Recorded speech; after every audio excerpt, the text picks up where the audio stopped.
claim that goes to the truth of what the president knew and when he knew about an event that is central to the special counsel's Russia investigation.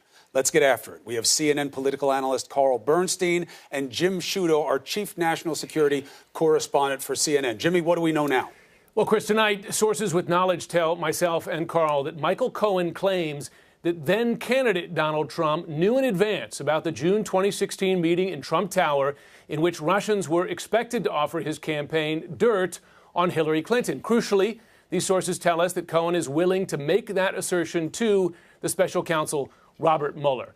Cohen alleges as well that he was present, along with several others, when Trump was informed of the Russians' offer. He was informed by Donald Trump Jr.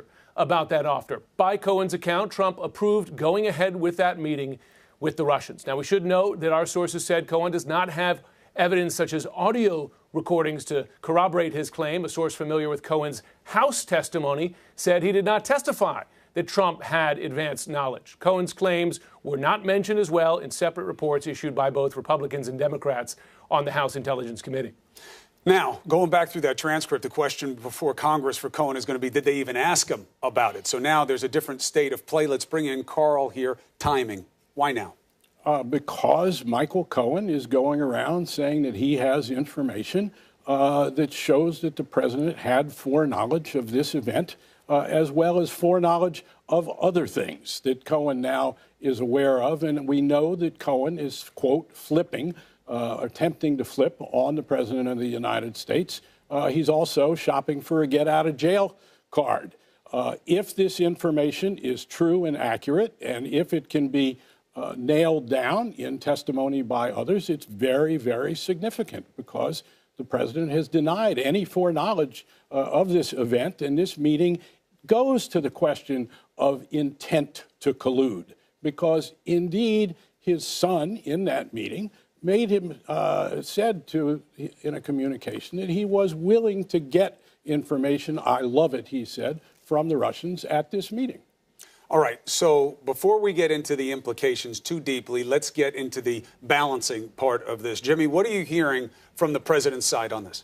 Okay, so we reached out to a number of people, of course. Alan Futerfasi, of course, the attorney for Donald Trump Jr., he tells CNN the following, and I'm quoting, Donald Trump Jr. has been professional and responsible throughout the Mueller and congressional investigations. We are very confident of the accuracy and reliability of the information that has been provided by Mr. Trump Jr. and on his behalf. I should say that contacted by CNN, one of Cohen's attorneys, that is Lanny Davis, he declined to comment. And of course, Chris, I know you're speaking to Rudy Giuliani, the president's attorney, and I'll leave his response to you.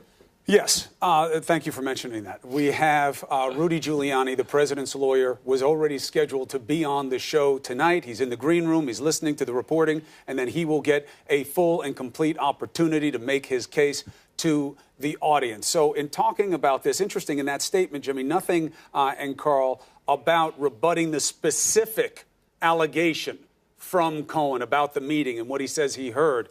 Now, let's get into the context a little bit. Let's listen to what the president himself told the New York Times about whether he knew about this Trump Tower meeting. I didn't look at it very closely, to be honest with you. Okay. I just heard there was an email requesting a meeting or something, requesting a meeting, that they have information on Hillary Clinton. And I said, I mean, that's standard political stuff. Did you know at the time that they had the meeting? No, I didn't know anything about the meeting. But you know, you gave us. It must have been a very important, must have been a very unimportant meeting because I never even heard about it. No one told you a word, nothing. I know we talked about this in the plane a little bit, but nobody. No, nobody told me. I didn't know that. You know, it's a very unimportant. Sounded like a very unimportant meeting. All right, that's not the only denial we've heard from the president or his team about not knowing about the meeting, right? That's right. That's been a consistent story for nearly a year now. One claim that has stayed consistent is that Trump had no knowledge of the meeting beforehand, was not told about it afterward, and he insists he first learned about it 1 year later when the New York Times first came to them with that information. Those denials, we should note, repeated not just by President Trump, but by his attorney, Jay Sekulow, Trump Jr., his son, Trump Jr.'s attorney, who we, of course, reached out to again tonight, as well as the White House press secretary, Sarah Sanders. And those people denying that Trump had contemporaneous knowledge of that meeting. We did account, Chris, I should say, on more than 15 occasions, that denial coming. All right, so we have a whole litany of them about what it is, but that's the record to this point. So if Cohen goes through with this, the main concern is going to be credibility, right? Exactly. Because the sourcing is, correct me if I'm wrong, I don't have a tape, I don't have a document, I don't have anything that shows it's more than my word. How good is his word? We don't know. And that is what Mueller and the other prosecutors in the Southern District of New York, assuming they will get a chance to talk to Mr. Cohen, will have to determine. I think we got to look at this as part of a larger picture. Mr. Cohen is very proximate to important things around Donald Trump. He is claiming that he knows many things, including this crucial event and what transpired before it, and that this was part of it, and that the president, then a candidate, knew of it in advance. Presumably, Mueller may already know about what the president's knowledge of this is or is not. This is part of a big matrix. And Cohen suggests other people were in the room during the meeting that he was at, so maybe Mueller's had access to them. Again, we know almost nothing out of the Mueller investigation about what state his investigation is at, except that he is looking at obstruction of justice, he is looking at questions of collusion, he is looking at what the president did, what the Russians did. This meeting goes to the heart of it. Mm-hmm. And if indeed Michael Cohen can provide some good evidence backed up by others that the president knew of this in advance, it could be very damaging to the president. But more damaging to his son. He's not just throwing a bomb at the president. Again, it would appear that if things are as Mr. Cohen is saying, that some people have lied. We've seen a lot of lies. But lying to me or you is one thing. The reason I bring up Donald Trump Jr. is only because of what Michael Cohen said, but Donald Trump Jr. has testified before Congress. Yes, he has. Closed session, not public. But we have a transcript of it. Put up the transcript of it.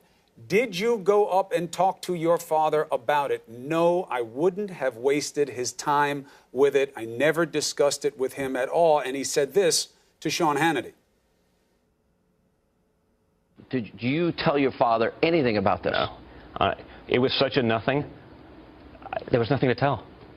I mean, I wouldn't have even remembered it until you start scouring through the stuff. It was literally just a wasted 20 minutes, which was a shame. I think what we got to look at are two things here. That we do know that Donald Trump Sr. has lied throughout this investigation, that many, many things he has said turn out to be untrue. What we also know is that Mr. Cohen, up until this point, does not have a great record of credibility either. He is now claiming that he is ready to provide everything he knows. The government already has his devices.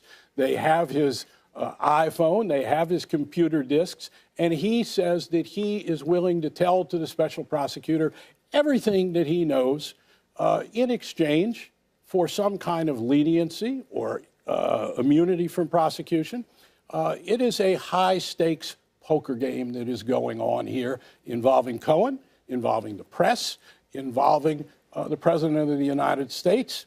We'll see where it goes, but it is very, very important that for the first time, Michael Cohen, who has been proximate to the President of the United States for many years and knows many of his secrets, is saying, I want to spill those secrets, especially this one, in exchange for my perhaps being treated leniently. You know, Jim, just for context on what is happening here strategically, this is a big change for Cohen by disposition of his legal team. They had been saying, flip on what? There are no charges. You know, what would we have to offer up? We haven't done anything wrong. A move like this suggests an insurance policy, doesn't it? It does. I mean, it certainly suggests as well an enormous amount of legal pressure that Michael Cohen is under, and that is something that the president's lawyers and advocates are going to draw attention to. But one consistent thing you hear from Mr. Cohen's lawyers and representatives and others who know him is that he went through a change, that now he wants to set the record straight, that now he is choosing country over Donald Trump, and that is what they were offering as an explanation for his change in tack. There's an obvious parallel that suggests itself that may or may not be relevant, and that is in Watergate to John Dean, who did a similar thing.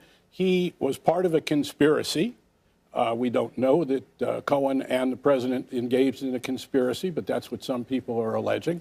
And then Dean decided at a certain point he, one, wanted immunity, and two, he would tell, in his view, a patriotic act, what he knew.